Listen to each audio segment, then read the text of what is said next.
주님께서 여러분과 함께 또한 사제의 영과 함께 마테오가 전한 거룩한 복음입니다. 주님 영광 받으소서. 그때 예수님께서 비유를 들어 군중에게 말씀하셨다. 하늘나라는 자기 밭에 좋은 씨를 뿌리는 사람에 비길 수 있다. 사람들이 자는 동안에 그의 원수가 와서 밀 가운데 가라지를 덧뿌리고 갔다.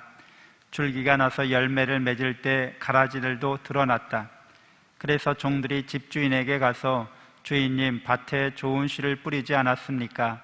그런데 가라지는 어디서 생겼습니까? 하고 묻자 원수가 그렇게 하였구나 하고 집주인이 말하였다. 종들이 그러면 저희가 가서 그것들을 거두어 낼까요? 하고 묻자 그는 이렇게 일렀다. 아니다. 너희가 가라지들을 거두어 내다가 밀까지 함께 뽑을지도 모른다. 수확 때까지 둘 다 함께 자라도록 내버려 두어라. 수확 때에 내가 일꾼들에게 먼저 가라지를 거두어 단으로 묶어 태워버리고 밀은 내 곡간으로 모아들이라고 하겠다. 주님의 말씀입니다. 그리스도님 참여합니다. 하느님의 복동이 사랑합니다. 사랑합니다. 네, 오늘 탈출기 모세의 율법을 제정하는 그런 계약의 자리가 맺어지는 장면을 보게 됩니다. 하느님께서는 우리를 자유롭게 창조하십니다. 하느님께서 억지로, 의무적으로 세상을 꼭 만들어야만 하셨다는 그런 강요나 강압이 있었다는 것은 상정할 수 없습니다. 그분은 자유롭고 창의적으로 당신의 뜻에 따라서 세상을 창조하셨고 인간을 당신의 모상에 따라서 당신의 형상을 닮은 존재로 그렇게 창조하여 주셨습니다. 그래서 인간은 하느님을 닮은 가장 뚜렷한 징표를 지니고 있는데 그것은 바로 자유입니다. 그래서 인간도 하느님처럼 자유롭게 자신의 삶을 창의적으로 만들어 갑니다. 자기 인생을, 자기 인격을 창조적으로 형성하는 것은 언제나 우리의 몫으로 그렇게 주어져 있습니다. 그래서 인권 침해 가운데 가장 심각한 인권 침해는 그의 자유를 억압하는 것이죠. 그래서 누구도 그런 인권 침해를 당해서는 안 되는 것이고 양심과 사상의 자유는 모든 사람들에게 보장되어야 하는 신성불가침의 권리가 됩니다. 그래서 이런 자유를 우리가 모두 사랑으로 부여받았기 때문에 이 사랑이 자유롭게 하느님을 향해서 나아갈 수 있어야만 하는 것이죠. 그러니까 자유라고 말하는 것은 항상 사랑을 지향하는 그 어떤 것입니다. 사랑을 추구하는 그 어떤 것입니다. 내가 좋아하고 사랑하는 것을 위해서 우리는 자유롭게 선택하고 결단하기 때문이죠. 그러니까 하나님은 자유롭게 세상을, 인간을 만드시고 우리 인간과 자유롭게 사랑하기를 원하셨는데 그래서 그것이 강요나 강압이 되기를 원치 않으셨다는 이야기죠. 그러니까 억지로 하느님을 사랑하라는 말은 결코 아닙니다. 하느님이 정말 사랑 그 자체이시고 진선미 그 자체이셔서 사랑받으셔야 할 분이기 때문에 우리가 사랑할 수 있다는 거죠. 강요나 억압이 아니라 말 그대로 우리의 선택에 내맡겨졌다는 겁니다. 어떤 분들은 자유를 내 멋대로 하는 것, 자기 마음대로 하는 것을 자유라고 착각하는 분들이 있습니다. 그래서 유아 세례를 이야기할 때 아이가 자라면 자유롭게 선택하도록 맡겨놓겠습니다 라고 말하는데 자유가 뭔지 성경에서 말하는 자유의 개념과는 다른 의미를 지금 말하고 있는 겁니다.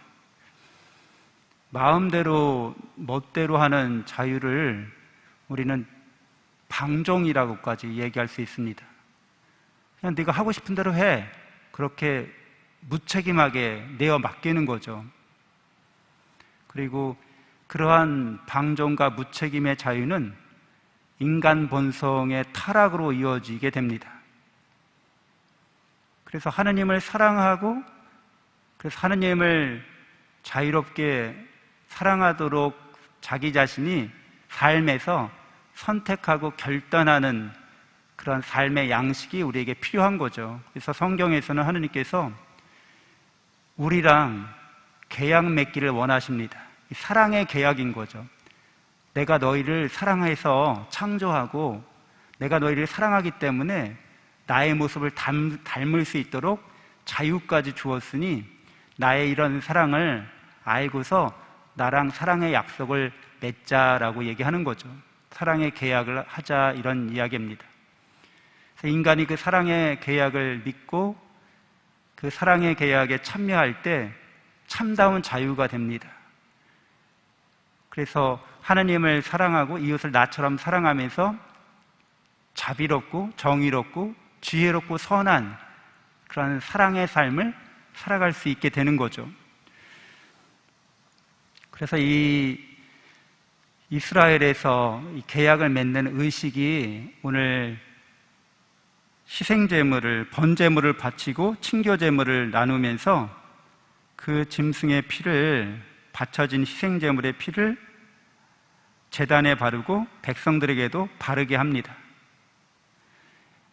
이러한 그 계약 방식, 그 원형을, 원료를 찾아보면 창세기 15장에 하느님께서 아브라함과 계약을 맺는 장면이 나옵니다. 그래서 이 계약 방식을 브리트라고 하는데요. 계약이라는 말이, 브리트라는 말은 그 어원이 고기라는 뜻입니다. 살코기라는 뜻이죠. 그리고 계약을 맺다 할 때는 크라트, 브리트 이렇게 얘기합니다. 크라트라는 말은 자르다 이런 뜻이에요. 그러니까 크라트, 브리트 이렇게 얘기하면 계약을 자르다 이런 뜻이 됩니다. 우리는 계약을 맺다라고 우리 문화권에서는 얘기하는데 이쪽 성경의 세계관에서는 계약을 자르다라고 얘기합니다. 그러니까 계약의 어원이 고기니까 고기를 자르다 이렇게 되는 거죠. 창세기 15장에 보면 하느님께서 아브라함과 계약을 맺을 때 희생제물들을 반으로 자릅니다. 그리고 원래 고대의 풍습에 따르면 계약의 당사자들이 손을 잡고 잘라진 그 희생제물 사이를 왔다 갔다 하는 거죠. 그럼으로써 우리가 계약을 어기게 되면 이렇게 되리라는 거죠. 생명 공동체, 운명 공동체를 맺는 걸 말합니다. 그런데 우리가 잘 알다시피 창세기 15장에 보면 하느님께서만 불가마 모양으로 나타나셔서 현현하셔서 아브라함은 가만히 있는데 당신 홀로 왔다 갔다 하십니다. 그러니까 이 사랑의 계약이 얼마나 은혜롭고 풍요로운지를 알 수 있습니다. 하느님께서는 아시는 거죠. 우리가 사랑의 약속, 계약을 했다 하더라도 성실하기 어렵다는 것을 아시는 겁니다. 우리가 부족하고 나약한 존재이기 때문에.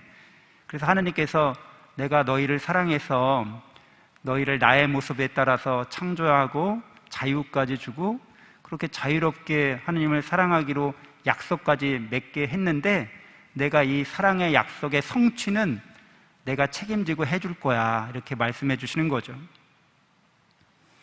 그러니까 은혜롭고 풍요로운 하느님의 사랑의 약속들입니다.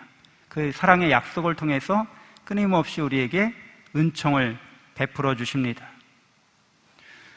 오늘 복음에 보면 하느님께서 이렇게 선하신 분이기 때문에 보시니 좋은 세상을 만드십니다. 우리에게 자유를 주신 것은 좋은 것이었습니다. 선한 것이었습니다. 하느님을 가장 뚜렷하게 닮았다고 하는 그런 증표가 되는 것을 우리에게 주신 거죠. 그런데 잘 알다시피 이런 자유를 무책임하게 방종으로 타락한 존재들이 있습니다. 그것을 성경에서는 악마라고 얘기합니다. 그러니까 악마는 하나님의 사랑을 알면서도 그 하나님의 사랑을 부정하는 거죠. 그리고 하나님이 아닌 자기 자신이나 피조물을 더 사랑하는 겁니다. 그렇기 때문에 이런 악마는 가톨릭 교회에서 회개할 가능성이 없다, 이렇게 얘기까지 합니다. 끊임없이 하나님의 사랑을 스스로 부정하기 때문에 그러한 거죠. 그래서 사랑의 계약마저도 맺지 않습니다. 그러니까 하나님의 선하심을 악용하겠다는 그런 존재를 말합니다. 그런 존재가 하나님께서 창조하신, 선하게 창조하신 이 세계 안에서 자유롭게 활동합니다. 그리고 자유롭게 그런 활동에 동조하는 자들을 자기 세력으로, 자기의 영향권 아래 두고자 합니다.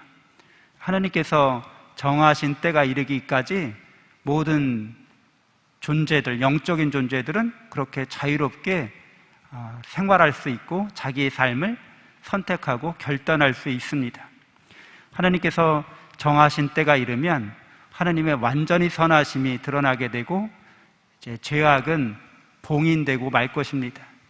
영원히 하나님을 떠나기로 결심한 자들이 하나님을 사랑하는 자들 사이에서 어떤 영향도 행사할 수 없을 때가 오게 됩니다. 우리 그리스도인들이 하나님의 은혜롭고 풍요로운 사랑의 약속에, 계약에 참여한 자들이기 때문에 우리가 충실하지 못해도 우리의 죄를 언제나 용서하시는 너그러우신 사랑의 약속, 또 올바르신 사랑의 약속에 늘 머물 수 있어야겠습니다. 잠시 눈을 감고 기도하겠습니다.